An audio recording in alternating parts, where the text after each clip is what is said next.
I had a question come in from one of our loyal listeners, and it says, Lisa, is there any way to shortcut the healing process? Have you found something that will help us move through this quicker instead of it taking so long? It's a weary process.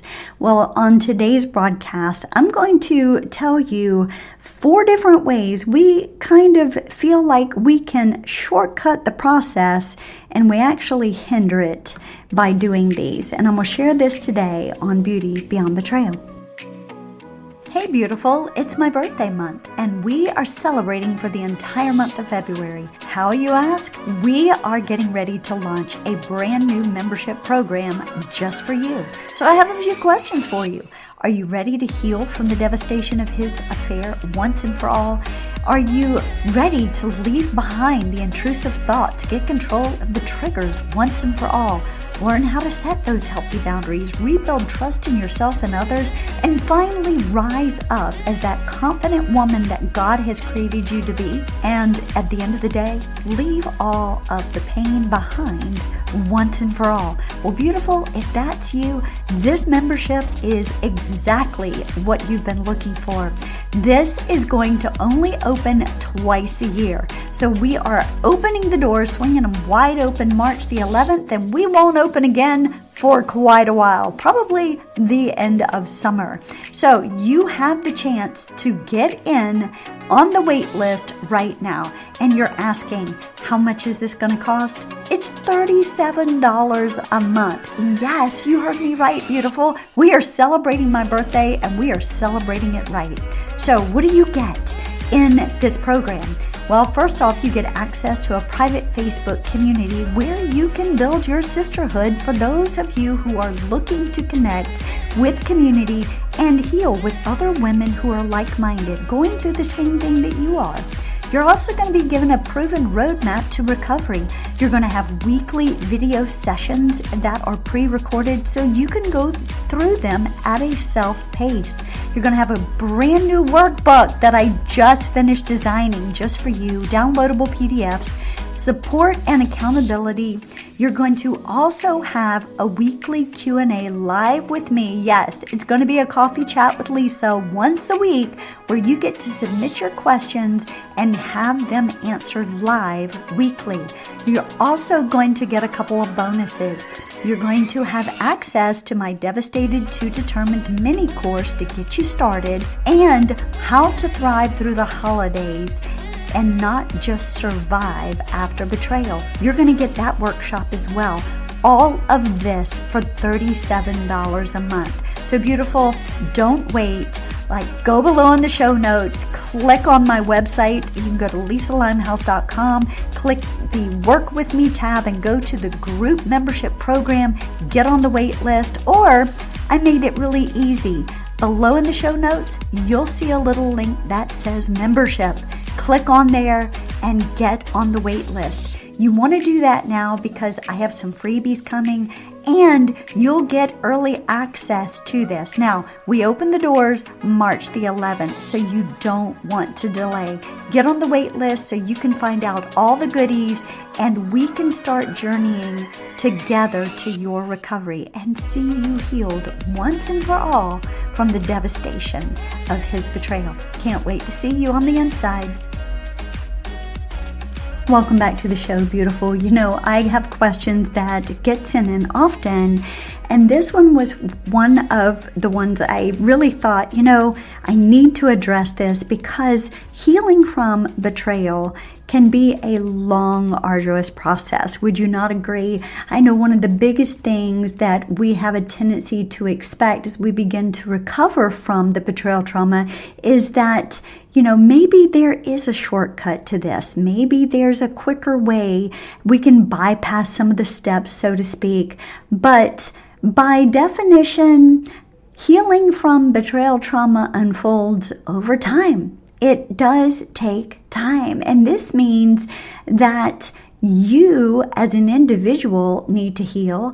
And then there comes a point where the repairing or the reconciliation of your relationship needs to start taking place step by step, moment by moment, rather than like an overnight quick fix, right? So the healing process is not as fast as we would love it to be, and it can't be rushed, but are there things that we find ourselves doing to try to speed it along that actually hinder us? Well, yeah, there are some, and I want to tell you about 4 of them that I see day in and day out. I even tried some of these myself. I'm going to be raw and real with you here, and it really just kind of added some healing time to the whole recovery period. And I really would rather you bypass some of that. So when I was in the place of healing from betrayal trauma, I had these certain thinking patterns and behaviors that I took on to make things go faster and to get better quicker. But I realized very quickly, again, that these were hurting me more than helping me.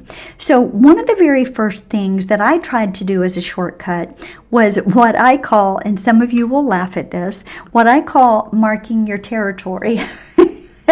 Now, stay with me on this, okay? Because it actually includes denial, but I call it marking your territory.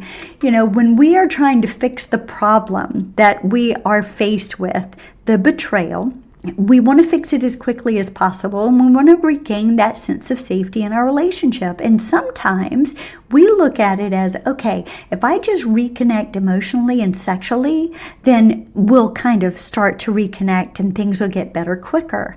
And reconnecting in that manner can actually hinder the healing process. Now, I know many of us did this. I know I did. I thought that if I just, quote, marked my territory, so to speak, just connected emotionally and sexually, that it would help bring him back into my good graces. It would help repair the relationship very quickly, and we could move forward accordingly, right? But that wasn't the case. So I have had many people that have come to me after they've discovered that their husband or wife has been cheating, whether it's through pornography or through a sexual affair, and they actually experienced a greater level of connection and intimacy than they had prior. And I know that sounds strange. How in the world, when you've been cheated on, can you actually have a better connection? How in the world can you want to even be intimate with them, right? Well, there are those that actually do. I know that my husband and I actually talked for hours on end, which we had not been doing for at least a year. And then we actually had very intimate times together. But it didn't help us. It actually hindered us. There was romance and there was the sex component of it, but we entered into this intensity bubble, so to speak. We were seeking to reassure each other that the relationship was still viable, even though he was still in the midst of his affair. This was what, a lot of people look at this as a re-emerging of a honeymoon stage. And during this stage, those of us who've been betrayed, we can quickly jump into forgiveness in an effort to put the past behind us very, very quickly and move forward so that we can heal. We want to feel better. The pain of the trauma is great, right? So why would we not want to forgive and forget, so to speak? Why would we not want to put the effort in to move forward and get the past behind us so that we can start to feel better? But it doesn't always work that way. I rarely ever see couples who are in this stage that come to me for coaching and they're doing it well. I actually see them come to a point where things start to fall apart quickly and the pain and the hurt actually intensifies. So they've gotten to a point to where they're trying to mask or deny what is taking place. Now, On the betrayer side, they can be doing this just to pacify the situation, make things kind of feel better just for a time. And you can be doing it as the betrayed partner just so that you can feel better as well. And this doesn't end very well. So there's nothing wrong with this. Let me just go ahead and say this because, you both are in need at that point. The one, as you, the one who's been betrayed, you are in an acute need for comfort, relief, reassurance that everything's going to be okay, right?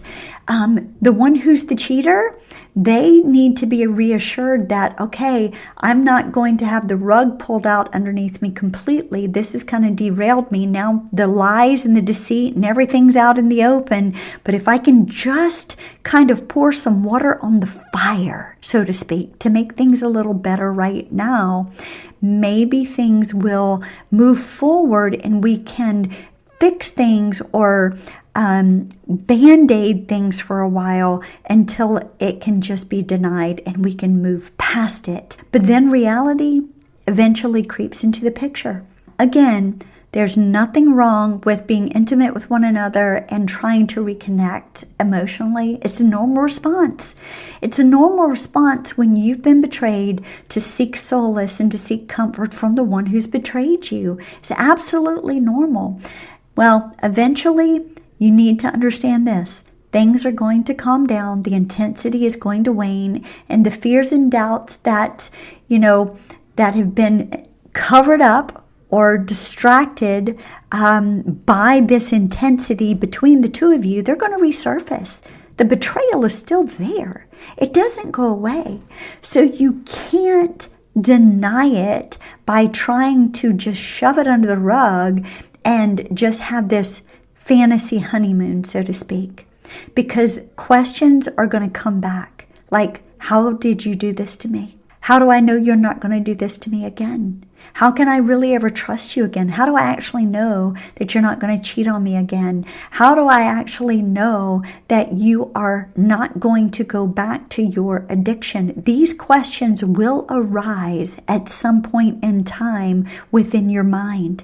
They are going to be there. So recognize that trying to shortcut your healing process by denying it and what I call marking your territory or having a fantasy honeymoon stage is only going to elongate the healing process. The second one is stopping and just moving on. In other words, just looking at the one who's betrayed you and saying, stop the behavior, I'll forgive you, and let's just move on. This is a quick fix. This is a Band-Aid. 9 times out of 10, they might stop the behavior for a short period of time just so that they can douse out the fire. Literally, that's what usually happens in the beginning. They're just trying to create some peace in the relationship, so they curtail their behavior, whether it's from the porn addiction or whether it's from an affair. They'll stop it for just a short period of time. But if it's not heart-driven, if there's not been a heart transformation, if they've not had healing and you've had some healing, then it's only behavior modification, and that moving on is not going to take place. It's only a Band-Aid. So looking at them and saying, just stop the behavior and we'll move on, I'll forgive you and we'll forget, that's not going to fix it. It's only Band-Aiding the situation. All right, number 3 is this. You're not individually seeking recovery work. You're jumping into marriage counseling right away. This I see across the board all the time. Couples, when there's been a betrayal, automatically say, oh no, we've had a betrayal, let's jump straight into marriage counseling and let's fix the marital relationship. But what they're doing is they're not recognizing that both parties have trauma. You as the betrayed have severe trauma because you've recognized that your whole life up to this point has been a lie. Your partner, your spouse has been living this secret life. You've been betrayed, and your whole world is shattered into a million pieces. You're suffering betrayal trauma, and you need critical care. You need your own individual recovery work, as well as the betrayed partner does. You need to dive in deep into your own recovery work and find out what in the world made you vulnerable to this in the first place, so that you can safeguard yourself moving forward in the future. You need deep dive work into your own recovery. So you're taking two unhealthy individuals and throwing them into a marriage counseling situation where a marriage is now unhealthy, and that can be disastrous. I've seen it, and I've also experienced it. My husband and I went through 3 marriage counselors before we started individualized care. It wasn't until we recognized that we both needed our own healing journey, and we needed to work on our own recovery individually first before marriage counseling. That's when things started to change for us. That's when we started to heal. That's when things started to turn around. So if you find yourself frustrated and you're trying to shortcut by saving the marriage first instead of getting recovery work individually first, then you're trying to shortcut the situation, and you're only going to be left dismayed and frustrated. Now, there comes a time when you need to move back into coupleship. I'm all for that. I work with individuals and I work with couples. But generally, what we start with is the individual first, so that you can understand what has happened to you, what you're going through, and to implement the necessary tools to get some healing under your belt, so to speak, so that when you move forward into coupleship and you're now seeking to start repairing the relationship, you're both at a healthier place. And now you can work on the relationship from a healthier standpoint, which is going to move you forward in a better manner. Okay, the last one is this. You have what's called premature recovery. This is where you find yourself actually doing some recovery work, and now you're starting to feel a little better. You're starting to breathe a little easier. You're starting to see the sunrise again on the horizon. You're starting to realize, oh, I can heal from this. I can actually live again. And at the first sign of feeling better, you stop your recovery work. I see this a lot. You step away and go, oh, I've made it. I'm feeling better now, so I'm good to go. But generally, what happens when a problem arises, either for you or within your family or within your relationship or maybe even at work, now you're thrown back. The trauma resurfaces. The pain and the loss, they're in your face again. And all of a sudden, you're blaming your spouse for putting you where you are all over again. Why does this happen? Because you stopped your recovery work prematurely. You thought you were healed when you actually weren't. There has to come a point where you're seeing what we call post-traumatic growth, where you're no longer looking at it from the standpoint of just you. In other words, you are at a point of growth in your recovery work where you've recognized that the healing process that you've been going through was not just for you. It was for your family, it was for your relationship, and it was also from others. So others will benefit from what you've been through. Beautiful, when you reach the point of post-traumatic growth, the things that used to curtail you, the things that used to derail you, the things that used to control you, the things that used to trigger you, no longer have that kind of control over you. That doesn't come by shortcutting. It comes by longevity. It comes by doing the work and doing it over a period of time until you see the growth within yourself and you can actually see it in a positive way. You now recognize that you are back in control once again and things are no longer controlling you. I know that you wish you could shortcut the process. I understand it, and I'm so glad this question was brought in for this broadcast. I know that we wish that we could put Band-Aids on things and we could really run through the process of recovery. But beautiful, it's not a sprint. It's more like a marathon. And it's more like the long haul instead of a short bed. And so recognize if you are going to actually heal from the devastating effects of betrayal, whether you are the betrayed spouse or the betrayer, you are going to be in it for a while.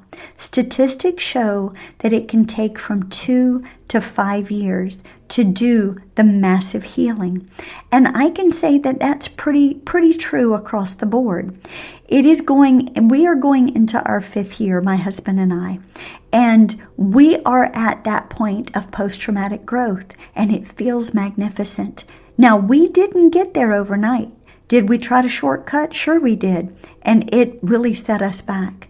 But now on this side, once we realized that it was an investment and it was an investment that was worth taking, we were all in for however long it took. And we are better people for it. And our marriage is better for it. So for those of you who are like, well, Lisa, I want to heal, but man, thinking that it's going to take me a while, that's it really sounds hopeless to me. Beautiful, don't take that kind of look at it.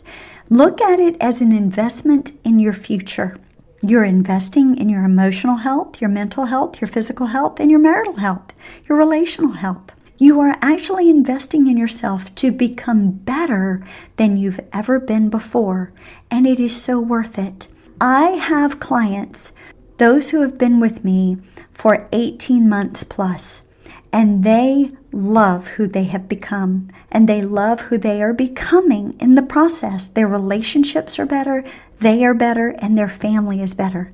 But I can also tell you that those who started with me and only did 3 sessions or 6 sessions and said, I feel better now, I can tell you that some of them have come back a while later and have said, oh my goodness, you were so right. I tried to shortcut, and now I realize that I put myself back at the beginning.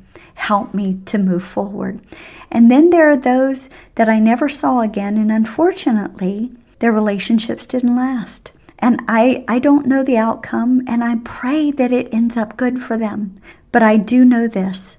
If you really truthfully want to heal properly from betrayal trauma, there is a roadmap, one that is tried and true, one that is God's way to do it, mind, body, and spirit, with the tools and the techniques that are biblically based that will help you along the way. And when you put all of this into place, your education, your dedication, your determination, you implement the tools, you stick to them, and you see the process through, on the other side is a great redemption story that is bringing glory to God and allows you to live and love again. And I would love that to happen for you. So you have a couple ways to do that. You can join my group that is getting ready to launch Monday, March the 11th. I know you heard about it in the opening. Make sure to go ahead in the show notes below and click on membership. You still have time to register for that. That's a great way to get yourself started. But if you feel like you need to deep dive, I still have room for 3 clients available right now. I only have 3 slots available. That's for my private VIP coaching, and I would love to literally handhold you along the way, either individually or as a couple, and help you get to the place you would like to be. So thank you for writing in for that question. And those of you who are listening, I pray that this helped you today. Don't take the shortcut. Invest in yourself so you can heal and heal properly. Be blessed. Thanks for stopping by today and spending a little while with me.